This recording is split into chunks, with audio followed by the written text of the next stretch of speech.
We just learned about the DNA of emotions. Now we want to talk about the first and most foundational component of emotional intelligence, and that's self-awareness. Self-awareness is so foundational because it allows all the other elements of emotional intelligence to take place. Here in this segment, you're going to get to learn about self-awareness. You're also going to be invited to participate in a brief exercise. I want you to remember that this pattern here, okay, this object, cognition, value appraisal, and emotion. We'll come back to it, okay? So let's talk about self-awareness. What do we mean by self-awareness? Well, what we're talking about here obviously is emotional awareness. That is attuning to our feelings, being aware, being able to say, this is how I'm feeling right now, and here is probably why. From that book I mentioned earlier, Primal Leadership, attuning to our feelings, according to neurological research, helps us find the meaning in data, and so leads to better decisions. There's that interplay again between emotion and rationality, right?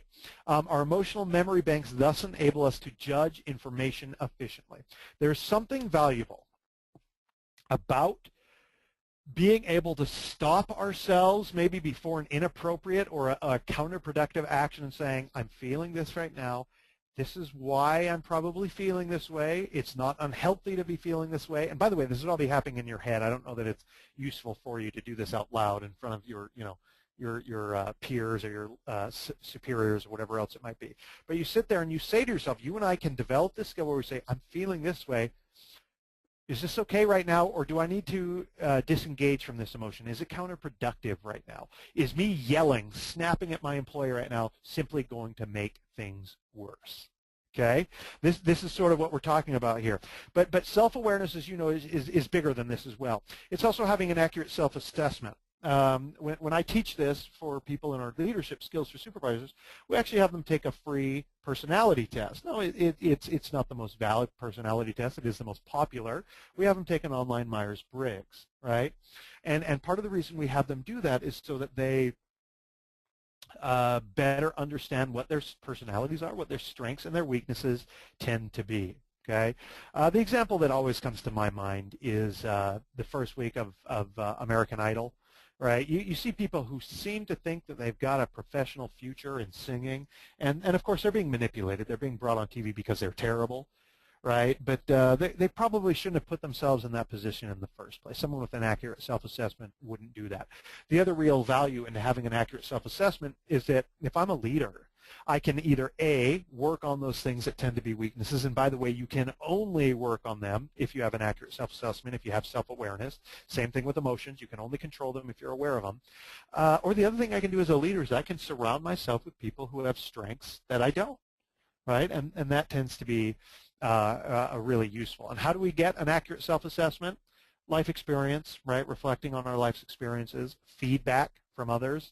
I'll put a plug in for the CLIP assessment that we do for free, again, or any other feedback instrument, any other assessment out there, personality tests, et cetera, et cetera. Okay, the final one, and this is kind of counterintuitive to a lot of people, this idea of self-confidence. And the reason we have self-confidence here under self-awareness is despite the fact that you are exposing yourself potentially to shortcomings you might have, real self-confidence is based in reality.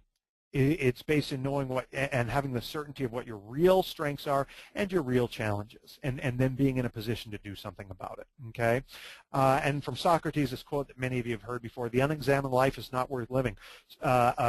Essentially, Socrates is telling us, look, this is a very human thing to be able to be self-reflexive, right? Self-reflective, I should say, and being able to look inward and say, boy, what are my strengths? What are my weaknesses? Why am I feeling this way right now? Is this productive? Should I change this? Right? And in fact, I want to do an exercise with you. I've done this with some of you before. Some of the images are the same. Some of them have changed. I want you to think about our object, you know, whether that's a person, an idea, an image, a memory, a previous emotion, cognition, value appraisal, and then emotion. Now, here's what's interesting about this, by the way. I want to say something before I get into our exercise that I want to do with you. Most of us do not ever experience the cognition or the value appraisal. In other words, let's go back to the lion. The object is the lion. The emotion, the immediate emotion is fear. Most of us it is in our subconscious. Most of us don't think about the cognition. What do I think about? What do I perceive about this object? Or the value appraisal. Well, why does that cognitive evaluation matter to me? What's at stake here? Most of us don't think about it. It is, my peers said my ideas are stupid. The emotion is anger, and we react. Right? It's being aware of the cognition and the value appraisal that sort of helps us control our emotions. So I'm going to show you five images here. I want you to think about what's going on. What is the object? What's your cognition, your cognitive appraisal of it, your perception of it? Why does it matter? What value appraisal do you give it? And then what's the emotion? Okay, here we go. I'm just going to do this for a few seconds for each image. Okay, the image is the object. What do you think about? Okay, what do you think about? We think about 9/11, right? Okay, what value appraisal do we have with that? Well, this mattered to us. This is our national identity.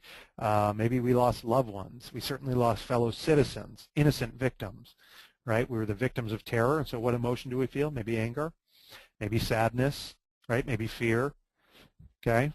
Now, by the way, this is the last time I'm going to talk through an image. I want you to do this on your own, okay?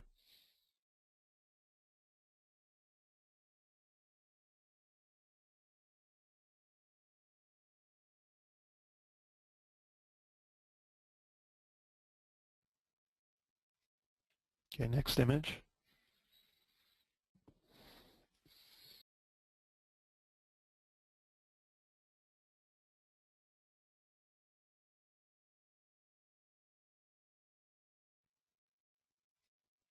Okay, next image.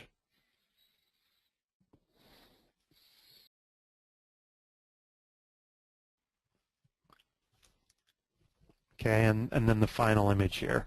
And this is a Utah-specific image, although it was a national story.